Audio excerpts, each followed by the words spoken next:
સમંદરની, બસવારી ઉઘાડી નથી અંતરની. સાંભળ સાંભળ વાત કરું એક ડાપણની. સાંભળ વાત કરું એક ડાપણની, ચાલને દોસ્તી કરી લઈએ દર્પણની, પછી ફરી યાદ નહીં રહેશે કોઈ પણની. ચાલ લઈએ એકાદ સેલ્ફી સમજણની, ચાલ લઈએ એકાદ સેલ્ફી સમજણની. સેલ્ફી સમજણની, સેલ્ફી સમજણની, સેલ્ફી સમજણની. તીર્થંકરોનું યથાર્થ તત્વદર્શન. જૈન છે, જૈન શાસ્ત્રમાં 24 તીર્થંકરોનું વર્ણન આવે છે. એમાં સૌથી પ્રથમ તીર્થંકર થયા ઋષભદેવ ભગવાન ત્રીજા આરામાં. અને એ તીર્થંકર ભગવાન એમના એ થયા તે પહેલાંના એમના 12 ભવોનું વર્ણન, કે જેમાં 12મા ભવમાં એમને સમ્યક દ્રષ્ટિ પ્રાપ્ત થયેલી, સંકેત પ્રાપ્ત થયેલું. એ એમનો ભાવ હતો ધન સાર્થવાહી કરીને. એ ભાવમાં એ પ્રસન્નચંદ્ર રાજા કરીને પશ્ચિમમાં વિદેહ ક્ષેત્રમાં રાજા હતા. એમના નગર શેઠ હતો. ધન સાર્થવાહી ખૂબ જ શ્રીમંત હતા. અને એકવાર એ છે તો પોતાના બધા કાફલા સાથે વસંતપુરમાં ધંધાર્થે જતા હતા. તો બધા ગામમાં બધા જૈન મુનિઓ હતા. એ લોકોએ એમને રિક્વેસ્ટ કરી કે અમને પણ તમારી સાથે વિહાર કરાવો, અમારે પણ આવું છે. પછી એમણે ખૂબ પ્રેમથી એમને બધાને હા પાડીને લઈ ગયા પોતાની સાથે. અને એમણે ખૂબ સેવા, સાધુ સંતોની ખૂબ સેવા કરી. પછી એમના એક મિત્ર એક સરસ જગ્યા હતી, ત્યાં ભગવાન બધા મુનિઓને આશ્રમ જેવું કરી આપ્યું ને ત્યાં રોકાયા. ચોમાસાના 4 માસમાં ચાતુર્માસ કરાયું. હવે મીનવાઇલ છે તો પ્રસન્ન આ ધન સાર્થવા તો બધું ભૂલી ગયા, ધંધામાં ને એમાં જે બધા આપણા બધાને ખબર છે. પર્યુષણ આવે ત્યારે ધર્મ યાદ આવે છે, અને પછી આખો વરસ ધર્મ બરમ બધું ભૂલાઈ જાય છે. એવી રીતના પેલાને ધંધામાં બધું ભૂલી ગયો. 4 મહિના પછી એને યાદ આવ્યું, કરે આપણે આ તો આ સાધુઓને બધાને આપણે તો સેવા કરવાનું ને આ બધું માથે લીધું હતું ને આ તો આપણે સાવ ભૂલી ગયા. પછી ફરી પાછા એમની પાસે જાય છે અને ખૂબ પશ્ચાતાપ થાય છે, એમને ભયંકર પશ્ચાતાપ થાય છે. મેં આવું ખરાબ કામ કર્યું, આ લોકોની સેવા કરવાની, વૈયાવચ કરવાનું બધું ભૂલી જ ગયો, સાવ જ ભૂલી ગયો. પછી જઈને મુનિઓને ખૂબ સેવા આપ કરે છે. એમને પછી વોરાવે છે કે તે વખતે એમ જંગલમાં કશું હતું નહીં, તો એની પાસે જે ઘી હતું ચોખ્ખું એ વોરાયું. પણ એટલા ભાવથી ને દિલથી વોરાયું, હૃદયમાં પારાવાર પશ્ચાતાપ કે મેં આ બધું કેટલું બધું ખોટું કર્યું. અને એના આધારે એ વખતે જ ધન સાર્થવા શેઠને સમ્યક દ્રષ્ટિ પ્રાપ્ત થાય છે. અને પછી આખું જીવન એમનું ધર્મમય બને છે. પોતે શ્રાવક જીવન અપનાવે છે અને દાન, ધર્મ, શીલ, તપ, સંયમ કરીને એમનો દેહ છે તો છૂટે છે. એ ધન સાર્થવામાંથી એમાં એ આયુષ્ય પૂરું કરીને એ ભવમાંથી પછી બીજો ભવ એમનો યુગલિક તરીકે જન્મે છે. એ ત્રીજા આરામાં યુગલિયા કાળ કહેવાય છે, કે જ્યાં આ જૈન શાસ્ત્રોનું બહુ જ, જે સામાન્ય રીતે આપણે કોઈ પણ ભૂગોળમાં, ઇતિહાસમાં કે આપણા કોઈ પણ બીજા શાસ્ત્રોમાં આ બધું વર્ણન નથી. જે જૈન શાસ્ત્રમાં આ વર્ણન છે, જેની આગવી ખાસિયત છે, મૌલિકતા છે. એ જુદી જાતનું આપણને જાણવા મળે એવું છે કે યુગેલિયા થતા હતા. જે યુગેલિયા એટલે પહેલાં બીજા આરામાં અને ત્રીજા આરાના અમુક ટાઈમ સુધી 6 આરા હોય છે અર્ધ કાળચક્રના. એમાં પહેલો, બીજો, ત્રીજો, ચોથો, પાંચમો, છઠ્ઠું, એ 6 આરામાં પહેલા, બીજા અને ત્રીજાના હાફ સુધીમાં યુગલીઓ કાળ કહેવાય છે. એમાં યુગલિક જન્મતા હોય છે. યુગલિક એટલે શું કે માતા પિતા સાથે ને સાથે જ રહેતા હોય છે જંગલમાં. ત્યાં આવું કંઈ ઘરો નથી હોતા કે ખેતી કે કશું નહીં. ઝાડ મોટા મોટા કલ્પવૃક્ષ જેવા ઝાડ હોય, એના ફળ ફૂલ ખાય અને બે સાથે જોડી જ હસબન્ડ વાઈફ જોડે જ હોય. પછી એ બેને જાણે બંને સાથે હોય. પછી એમને જ્યારે બાળક જન્મે તો સ્ત્રીના પેટે યુગલિક જન્મે, એટલે કે ટ્વિન્સ હોય. એમ ટ્વિન્સમાં ઓલવેઝ એક સ્ત્રી હોય ને એક પુરુષ હોય, એવી રીતના યુગલિક હોય. પછી જેવા જન્મે બાળક કે પછી પેલા એના મા બાપ છે તો મરી જાય. પછી એ બે જણા સાથે જ રહે, સાથે મોટા થાય, પછી યુવાન થાય, એ પાછા પરણે, પછી એ પાછા મોટા થઈને એમને બાળક થાય તે મરી જાય ને પછી બીજા આવે. એટલે એ લોકોને ઘડપણ ના હોય. યુગલિકોને આ મોટી વસ્તુ છે. એ લોકોને ઘડપણ જોવાનું ના હોય, ઘડપણના દુઃખો ના હોય. બે સાથે જ મરે, પાછા એકબીજાને રાણવાનું ના આવે ને પછી બે સાથે જ મરે. એટલે કેટલું સરસ કહેવાય, એકબીજાના વિરહમાં કે રહેવાનું નહીં. એટલે આવી રીતનો એ લોકોનો યુગલિક કાળ કહેવાતો હતો.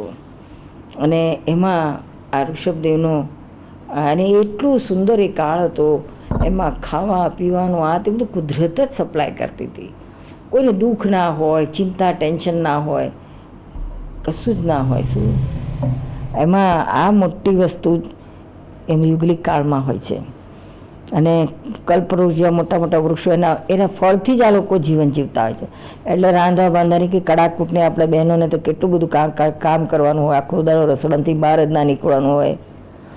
જુઓ ને અને કેટલી બધી વેરાયટી કરે તોય હસબન્ડોને પૂરું ના પડે. આ તું સારું નથી બનાવતી, તને સરસ નથી આવડતું.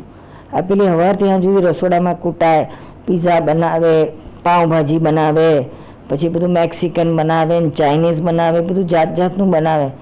તોય પેલો હસબન્ડ તો કમ્પ્લેન કરતા જ હોય કે તું સારું નથી બનાવતી. એના કરતાં આપણે તે દિવસે પેલી પાર્ટીમાં ગયા હતા ને પેલી ચાંદનીની, તે ચાંદની કેવા સરસ પીઝા બનતા. એટલે થઈ જાય લોચો પડી જાય. પછી પેલી બેડી તડુકીને ઉઠે, તારે એને ઘેર જઈને જાઓ ને ત્યાં જ રહો ને, એ જ ખવડાવશે તમને, મારું નહીં ભાવતું તે. આ ડાયલોગ સાંભળવાના.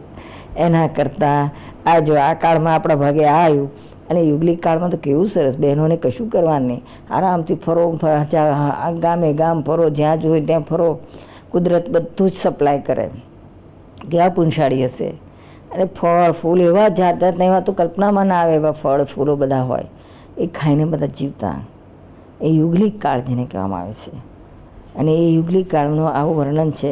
એટલે ઋષભદેવ ભગવાનનો બીજો ભાવ આવી રીતના યુગલિક કાળમાં અહીંયા થયેલો, ત્રીજા આરામાં. અને પછી છે તો અને એ લોકોને કેવું સુંદર મૃત્યુ આવે. અને આવી રીતના એ લોકો જીવતા હતા બધાએ. હવે એમાં આ યુગલિક કાળમાં એમ અમુક ટાઈમ એમનું આયુષ્ય થયું અને પછી બંનેનું મૃત્યુ થયું.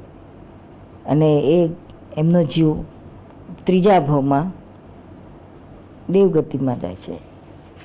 અને દેવલોકમાં સ્વધર્મ દેવલોકમાં દેવનું આયુષ્ય પૂરું કરીને દેવના સુખો ભોગવીને ખૂબ જ દેવના સુખ એટલે તો કાંઈ કલ્પનામાં ના આવે. શું આપણે અહીંયા આમથા બધા આપણે ઇન્ડિયાના ગામડામાંથી કોઈ અમેરિકામાં જાય તો ત્યાંનો વૈભવ ને આ તે જોઈને કેવું સરસ લાગે. ઓહો કેવું પડે, કેવું સરસ. અહીંયા તો ગરમી નથી લાગતી ને ઠંડી નથી લાગતી ને એર કન્ડિશન જુએ ને હીટિંગ જુએ અને ગાડીઓ એવી સરસ ને રોડ એવા સરસ અને બધું એવું. એટલે વૈભવ સુખ શાંતિ એટલું સરસ બધું ફાઇન જુએ. એટલે એ લોકોને એમ લાગે કે અહીંયા તો આ સ્વર્ગ જેવું સુખ છે. ઇન્ડિયાના ગામડામાંથી ગયેલા ને અમેરિકા ને બધું એવું લાગે કે તો સ્વર્ગ જેવું સુખ છે. પણ ખરેખર તો આ દેવનું સુખ, સ્વર્ગનું સુખ તો આના કરતાં અનેક ગણું. ઈચ્છા કરે ને બધું ભેગું થાય, ઈચ્છા કરે ને સામું હાજર જ થઈ જાય. એને કશી મહેનત કરવાની ના હોય. એવું સરસ સુંદર જીવન હોય ત્યાં આગળ. જ્યારે એવા દેવગતિમાં દેવના સુખો ભોગવી અને એમનો દેવગતિમાંથી જીવ છે તો એ ભાવ પૂરો કર્યો અને છે તો પાછા એ માનવ દેહમાં આવ્યા. એટલે ત્રીજો ભાવ એમનો, ચોથો ભાવ એમનો માનવ દેવનો હતો. માનવ દેવમાં એ શતબળ રામના રાજા હતા. એમની છે તો સ્વયંપ્રભા નામની પત્ની હતી. એ બંનેના પુત્ર તરીકે એમણે મહાબળ નામ હતું એમનું. એને વિદ્યાધર તરીકે લોકો ઓળખતા હતા, કારણ કે એમને ઘણી બધી વિદ્યાઓ અચીવ કરેલી. એ મહાબળ રાજાના પુત્ર તરીકે જન્મ્યા. પછી એ તો એમનો ઉછેર તો રાજા તરીકે જ થતો હતો. અને પછી પેલા એના મા બાપને પછી વૈરાગ આવ્યો. એ લોકો ભગવાન પાસે દીક્ષા લઈ અને જંગલમાંથી ચાલી નીકળ્યા.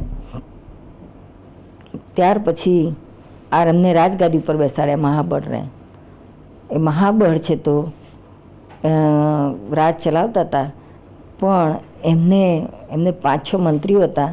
એમાંના એક મંત્રી સ્વયંબુદ્ધ હતા, અને બીજા બધા મંત્રીઓ બધા બહુ જ આડા રસ્તે ચાલેલા, મોજ શોખ ભોગ વિલાસવાળા હતા. અને આ સ્વયંબુદ્ધ સમ્યક દર્શનવાળા હતા.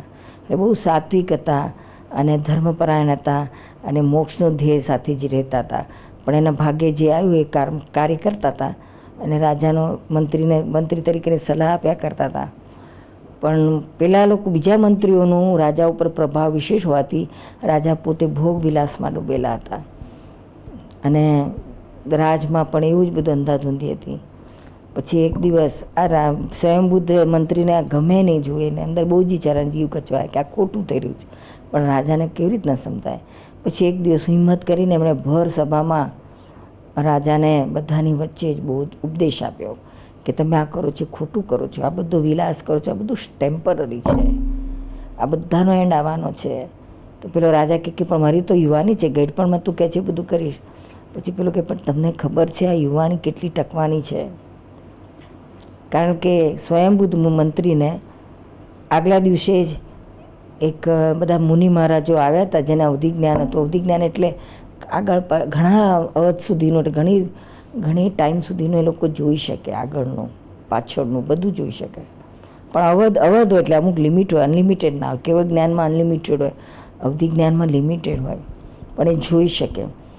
તો એવી આવા અવધિ જ્ઞાન પ્રાપ્ત થયેલા આવા મુનિઓ હતા ત્યાં આગળ છે. તો આ